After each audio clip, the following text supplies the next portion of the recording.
What is up, everybody? Today, we're not in the office for once. We're in Paris. Today, we're gonna make a little travel guide for Paris. Things to do, things to see, and all the other fun goodies. So, let's get our day started. Starting with the world's smallest elevator. Welcome.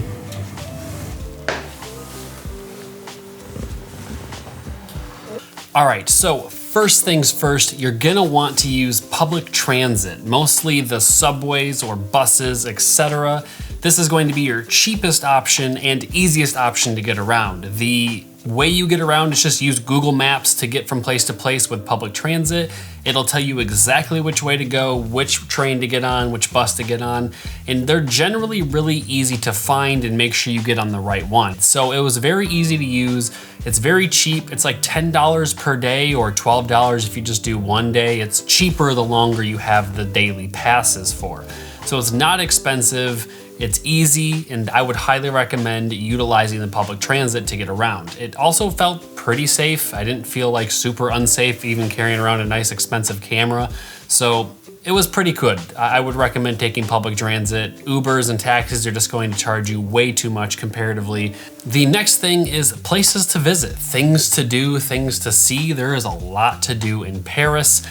However, there's only so much of each thing you can do. You know, you only want to go to so many museums, so many things. And, you know, of course you have to visit the Eiffel Tower. You can go up to the top floor.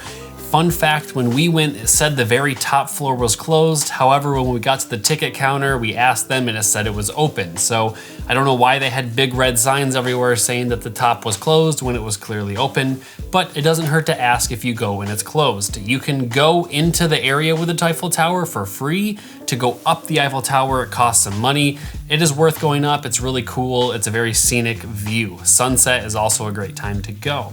The next thing are museums. There's so many museums in Europe, especially Paris. You can pick and choose which museums you want to see, but obviously you have to go to the Louvre, if I said that right, and you have to see the Mona Lisa. It's a super cool, ancient, historic building. It's really awesome. I highly recommend taking a look at that. And then the third major thing to do is to see the Arc, and that is the, cool arc in the middle of a roundabout. It does cost money to get to it, but you can see it from the surrounding areas for free. We didn't go to it because it was kind of expensive, like 13 or 15 euro to get to it, and we didn't see the value in that. So it's all up to you if you want to go visit that or not, but it was a really cool thing to see. Another way to see where some cool things are is to just look at Google Maps and look at the busy areas. There's a bunch of different shopping areas, there's different malls, there's department stores, there's so many different places, and I can't tell you exactly which ones to go to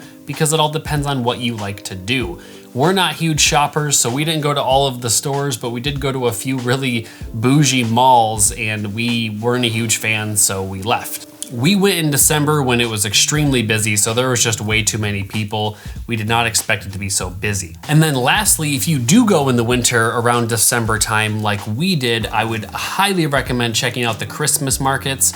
There are a few major ones, especially the one by the Louvre, which has a Ferris wheel and a bunch of other really cool things, and it's huge. And then there's like 3 or 4 other ones that were pretty big. There's one by La Défense. I did not say that right at all, but that was another pretty sizable one that I'd recommend checking out. And then just try to Google to see which other ones are available because not all of them are up every single year. It's mainly those 2 that I've seen that are up every single year. So check out some Christmas markets, get some good food, get some cool gifts, and those are generally the things to do other than to get food and, explore Paris. And then the next topic is where you should stay. This is always a hard thing to know when you're, traveling, is what part of the city you should stay in for any city.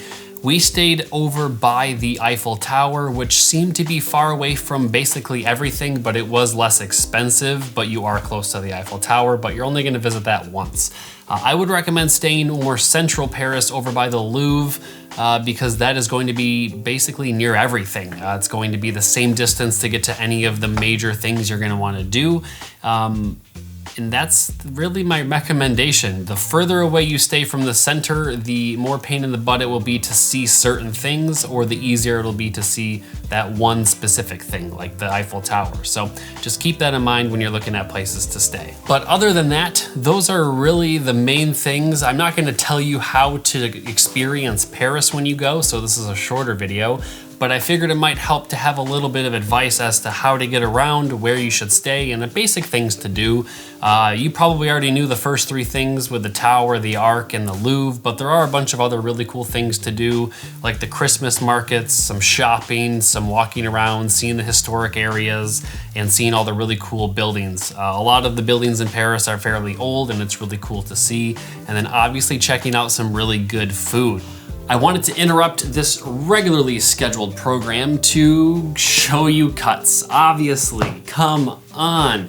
It's all I wear. It's all I brought to this trip to Paris. It is literally everything that I brought. Like, I'm not kidding. I brought their pants. I brought also jeans. But their shirts are super nice because they don't wrinkle. They wrinkle at first. You wear them for like 2 seconds and then they unwrinkle, so you're good for the rest of the day. Now, also, Cuts is a fantastic gift to get your person for Christmas, like I did. Some women's t-shirts, some women's tank tops, some really, really soft and thick, t-shirts here. So if you're looking to get someone a gift for Christmas, definitely check out Cuts because you will not regret it. You can get men's, you can get women's, you can get whatever. They have accessories, they have hats, coats, parkas, you name it, they've got it. Like I said, check out Cuts. Link in the description down below to get you some goody goodness for these holiday gift-a-roonies. And yeah, just check it out.